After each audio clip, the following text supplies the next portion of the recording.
There's a moment almost every rider hits eventually. You pull out of your driveway alone, no group, no plan, no one to text a location to. And instead of feeling lonely, you feel something close to relief.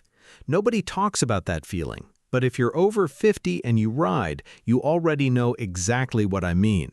Today I'm going to break down the actual psychology behind why older riders start choosing solo rides over group rides, and why science backs up something riders have known for decades without ever having the words for it. No fancy terms, just what's actually going on in the brain when a rider chooses the empty road over the group text.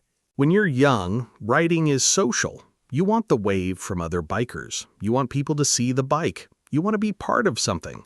That's normal. That's how most hobbies work when you're building an identity. But somewhere in your 50s or 60s, something flips.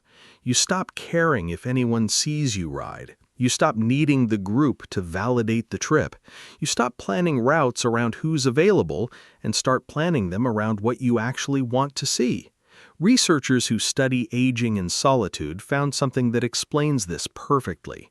As people get older, the sense of being in control of their own choices, doing things because they want to, not because someone expects it, becomes one of the biggest drivers of happiness when they're alone. It matters more at 60 than it did at 20. So when an older rider skips the group ride, rolls up to a bike night, stay 20 minutes, and leave without a single photo, they read it as judgment. They think he thinks he's better than everyone. He's not judging anyone. He's just stopped performing, and that's uncomfortable for people who are still performing, because when one person stops chasing approval, it makes everyone else's chase a little more visible. That's not an insult, that's just what happens. Older riders aren't rejecting people, they're rejecting the noise. The photos, the matching gear, the small talk about whose bike is faster. What's left after you cut that out is the only part that ever actually mattered. The ride itself. This is where a real divide shows up in the riding world, and almost nobody says it out loud. On one side, you've got riders who value quiet, independence, and just getting on the bike. On the other side, you've got riders who care a lot about gear, image, and being seen doing it. Neither side is wrong exactly, but they're chasing two completely different things, and that's why they never quite understand each other. Now here's where it gets interesting, because this isn't just a feeling, it's measurable. There was a study out of UCLA where researchers hooked up riders up to brain sensors before and after short rides. After just 20 minutes on a bike, the rider's stress hormone levels dropped by almost 30%. That's a real physical drop in stress, not just a mood thing. The brain scans also showed something else. Riders' focus and alertness spiked while they rode.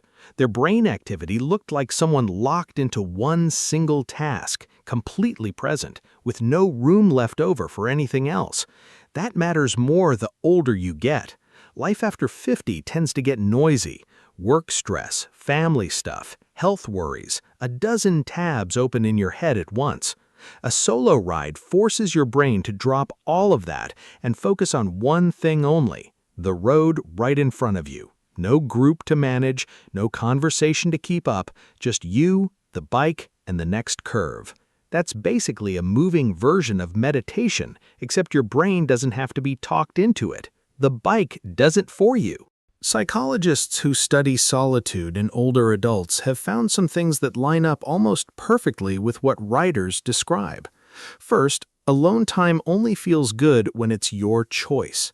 Studies on older adults found that solitude someone chooses for themselves leads to more positive mood, while solitude that gets forced on someone, like isolation after losing a spouse or friends moving away, leads to the opposite. This is the whole key to the psychology here. It was never about being alone, it's about choosing to be alone. That one difference changes everything about how your brain experiences it. Second, alone time works best right after being social, not instead of it. A study tracking older adults over several weeks found people naturally cycle between socializing and solitude, and the ones with the highest life satisfaction actually leaned into both, heavy social time followed by real recovery time alone. A solo ride after a busy weekend with the grandkids isn't you avoiding people, it's your brain doing exactly what it's supposed to do to recharge. Third, solitude only helps you if you actually notice it. Researchers tracking older adults' daily moods found something surprising. Just being alone more than usual was linked to a slightly worse mood on its own, but that effect basically disappeared on days when people slowed down and actually savored their alone time, instead of just passing through it. In other words, riding alone only heals you if you're paying attention while you do it. Autopilot doesn't count. Noticing the light on the road, the smell after rain, the sound of the engine echoing off a canyon wall, that's the part that actually does the work. Fourth, you get more honest with yourself. When you ride with a group, your pace, your route, even your mood gets shaped by everyone else. Alone, every decision is yours: where to stop, how fast to go, whether to turn around.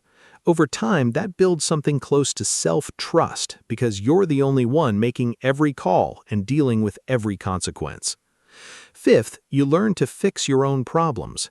If something goes wrong on a solo ride, there's no group to fall back on, no one to radio, no one to wait with you. You handle it yourself, and that builds a kind of quiet confidence that never really comes from being part of a pack. It's earned, not borrowed. Most riders say they ride for freedom, but a lot of them only ride when the group rides. They say independence matters to them, then they won't take a solo trip without telling 5 people where they're going and posting proof they did it. That's not freedom, that's still performing, just with a freedom label stuck on top. Real freedom looks smaller than people expect. It's a Tuesday afternoon ride with no destination and no post about it after. It's turning down an invite without an explanation. It's being okay with nobody knowing where you are for 3 hours. And here's why that hits different once you're older. Time stops feeling unlimited. You start asking yourself if you'd rather spend your riding time managing a group's plans or actually riding. Most guys who've been at this a long time make the same choice, not because they hate people, because they finally know what the ride was always supposed to feel like. People will call it selfish. They'll call you a loner, say you've changed, say you used to be more fun. You haven't changed. You've just stopped pretending things matter that never really did. Older riders aren't running from anyone. They already spent decades proving themselves, chasing waves at gas stations, keeping up on group rides, explaining their choices to people who didn't need an explanation. Somewhere along the way, they figured out that none of that was ever the point. The point was always the quiet, the empty road at sunrise, the moment your brain finally shuts up because it's too busy paying attention to the curve ahead. That's not something a group ride can give you. That's something you only find alone. So here's my question for you. When was the last time you rode with no destination, no post, and nobody to answer to? Drop it in the comments. I read every one.